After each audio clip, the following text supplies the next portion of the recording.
Hi hello friends, welcome back to Sana Pandi channel. இன்னைக்கு morning வந்து வாக்கிங்கோட ஸ்டார்ட் பண்ணேன். நைட்டு மழை பெஞ்சதுனால கொஞ்சமாக ஈரமாக இருக்குது. பார்க்குக்கு கூட்டிகிட்டு போங்கன்னு சொன்னால், நீ போகிற அரை மணி நேரம் வாக்கிங்க்கு அப்பார்ட்மெண்ட் கீழேயே நட அப்படின்னு சொல்லி கலாய்ச்சிட்டாரு. பட் இருந்தாலும் பரவாயில்ல, அட்ஜஸ்ட் பண்ணிக்கலாம். ஆனால் எனக்கு பார்க்கில் வாக்கிங் போகிறது ரொம்ப பிடிக்கும். வாக்கிங் முடிச்சுட்டு வீட்டுக்கு போகிறதுக்கு முன்னாடி கீழே வந்து கற்பூரவள்ளி இலை பார்த்தேன். ஸோ அதனால் எனக்குமே கோல்டாக இருக்குது. எனக்கு 2 இலை, என் ஹஸ்பண்டுக்கு 2 இலைன்னு பிச்சேன். என் ஹஸ்பண்ட் எனக்கெலாம் வேண்டான்னு சொல்லிட்டாரு. இருந்தாலும் நான் ஃபோர்ஸ் பண்ணி கொடுத்துட்டேன். ஏன்னா ஹெல்த்துக்கும் ரொம்ப ரொம்ப நல்லது.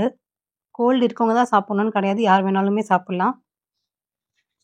மார்னிங் ஃபஸ்ட்டு ஆவாரம் பூட்டியோடு ஸ்டார்ட் பண்ணேன். ஆவாரம் பூட்டி வந்து சுகருக்கு மட்டும் கிடையாது, ஸ்கின்னுக்குமே ரொம்ப ரொம்ப நல்லது. பிள்ளைங்களை ஸ்கூலுக்கு அனுப்பிட்டு வழக்கம் போல் மாதுளை 2 வெள்ளை முட்டை. ஃப்ரூட்ஸில் எனக்கு ரொம்ப பிடிச்சது மாதுளையும் பைனாப்பிளும் தான்.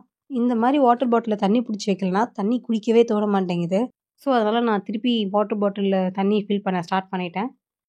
வாட்டர் உள்ள நெல்லிக்காய், மின்ட்டு, கொஞ்சமாக இஞ்சி, அப்புறம் கொஞ்சமாக ஜீரகம், இது எல்லாமே ஆட் பண்ணியிருக்கேன்.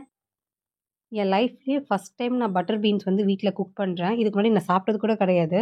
நான் கடைக்கு போகும்போது ஒருத்தவங்க பர்ச்சேஸ் பண்ணாங்க. இது எப்படி பண்ணுறதுன்னு கேட்கும்போது, நீங்கள் கிரேவி மாதிரி பண்ணி சாப்பிடுங்க, நல்லாயிருக்குன்றாங்க.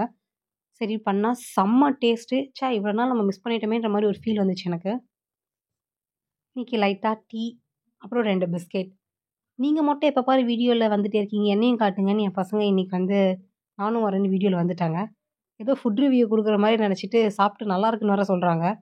ஃபஸ்ட் டைம் வீட்டில் வந்து வெஜ் சாலட் வந்து ட்ரை பண்ணியிருந்தேன். இதுவுமே நான் யூடியூப்பில் ஒரு வீடியோ பார்த்துருந்தேன். அவங்க இது மாதிரி சாப்பிட்டா நல்லாயிருக்கும்னு சொன்னாங்க. சரி ஓகே, நம்ம ட்ரை பண்ணலாமேன்ட்டு கொஞ்சம் கேபேஜ், அப்புறம் ஸ்வீட் பொட்டேட்டோ, கேரட், பட்டாணி, பீன்ஸ், இந்த 5மே வந்து இட்லி குக்கரில் வேக வச்சுட்டேன். ஸ்டீம் பண்ணேன். ஸ்டீம் பண்ணதுக்கப்புறமா வீட்டிலேயே வந்து மயோனீஸுமே ப்ரிப்பேர் பண்ணியிருந்தேன், பன்னீர் யூஸ் பண்ணி.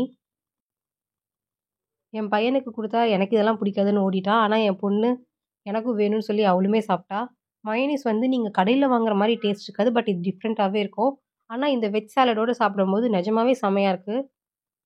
ஆனால் ஒரு ட்ராபேக் என்னென்னா, இதெல்லாம் நைட்டு எனக்கு பத்த மாட்டேங்குது. சாப்பிடும்போது செம்ம ஃபில்லிங்காக இருக்குது. கிட்டத்தட்ட சாப்பிட்டு தூங்குறதுக்கு வந்து ஒரு 2 ஹவர்ஸ் ஆகிடுச்சு. அந்த இன் பிட்வீன் கேப்லேயே எனக்கு பசிக்க ஆரம்பிச்சிச்சு. நைட்டு வேறு சரியாக தூக்கமே இல்லை பசினால. பட் இருந்தாலுமே ரொம்ப கண்ட்ரோல்டாக இருந்தேன், இதுவும் சாப்பிடக்கூடாதுன்ட்டு. வெறும் தண்ணியை மட்டும் குடிச்சிட்டு படுத்துட்டு இருந்தேன். இந்த மாதிரி புதுசாக ஏதாவது ட்ரை பண்ணும்போது நம்ம வயிறு நமக்கு கோஆப்ரேட்டே பண்ண மாட்டேங்குது. Very bad fellow. நீங்களுமே இந்த வெஜ் சாலட் வந்து வீட்டில் ட்ரை பண்ணி சாப்பிடுங்க, செம்ம டேஸ்ட்டாக இருக்கும். இதுக்கு முன்னாடி மற்றவங்களாம் சாப்பிடும்போது நான் பார்க்கும்போது இதெல்லாம் எப்படி சாப்பிட்றீங்க அப்படின்னு ஃபீல் ஆச்சு. பட் இது வந்து நிஜமாவே செம்ம டேஸ்ட்டாக இருக்குது. நம்ம இட்லி தோசையை விட இது மாதிரி சாப்பிடுங்களாம். வீக்லி அட்லீஸ்ட் ஒரு 2 டைம்ஸ் 3 டைம்ஸ் சாப்பிட்டா நம்ம ஹெல்த்துக்கு ரொம்ப ரொம்ப நல்லது. பாய், டேக் கேர்.